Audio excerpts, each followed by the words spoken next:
Hi guys, this week I wanted to recreate a sultry dark smoky eye look. If you haven't already, I'd really love if you would subscribe, and if you like this video, don't forget to give it a thumbs up. I hope you enjoy the look. To create this smoky eye look, we're going to need some dark pigmented eyeshadow, and I have made no secret of the fact that I am in love with the Sleek eyeshadow palettes because of their pigmentation and long-lasting use. I think they're perfect, so I'm going to use a Sleek eyeshadow palette today. I'm going to use this one, and as you can see, it's got the perfect colours for this kind of smoky eye look. This is Bad Girl, and you've just got some lovely shimmery colours and some matte colours, and you also have two colours which are perfect for highlighting, which can be really important when creating a smoky eye, because people often think it's just about applying the darkness, but you want to be applying some highlight in the right areas to make the eye look open and not too small and closed. So to start with, I've just applied some concealer to my eyelids and just blended that in, and just applied some light powder. I've applied the Rimmel Stay Matte powder. This is in transparent, and I've just applied that as a base. You might use an eyeshadow primer for this. I find this works perfect for me, so do whatever you find works for you. And I have also got some sellotape on the back of my hand. You might have seen other people doing this a lot, you might even use it yourself. It is perfect to apply across your eye here. And what that does is it creates a really crisp edge for your eyeshadow, particularly when you're doing this kind of smoky look and you're using such dark colours. You want them to look quite crisp and the smoky eye to look really smouldering, and this seems to work well for me. You can get specific products designed to prevent fallout of the eye and to create that nice line.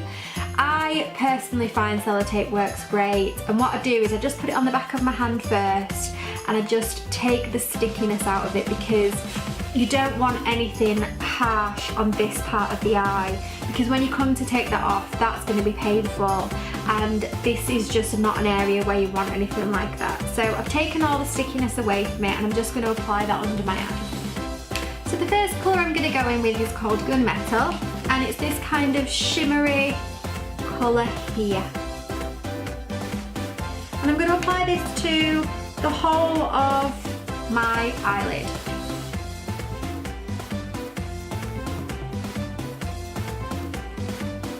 As you can see, I'm applying it mostly on the outer corner of the eye, because you don't want anything too dark in the inner corner.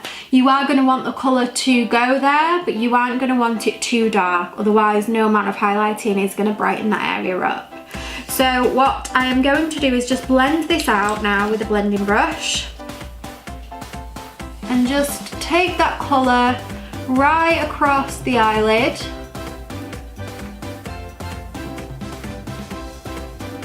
Without applying any more product.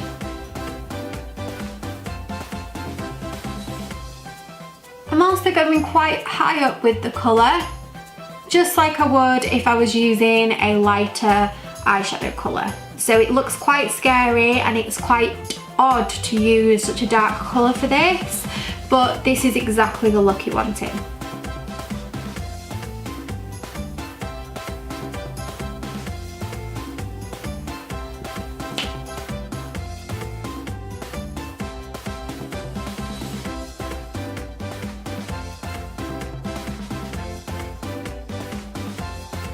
Time to go in with a dark colour in the crease, and I'm going to use Underground, which is this kind of black colour here. Got a little bit of shimmer to it, and I'm going to apply this to the outer crease, so the crease line but the outer edge. This is to give the eye definition in exactly the same way when you're using lighter colours. You would use a crease colour to give your eye definition. You're doing exactly the same with just using really extreme colours.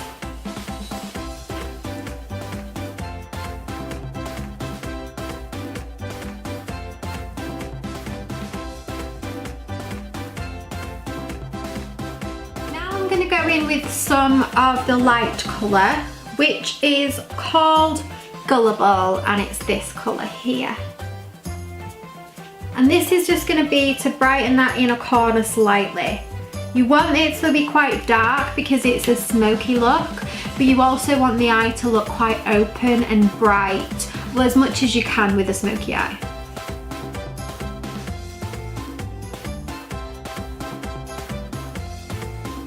I'm going to do some eyeliner. I'm going to do a nice crisp flick using the sellotape as a guide.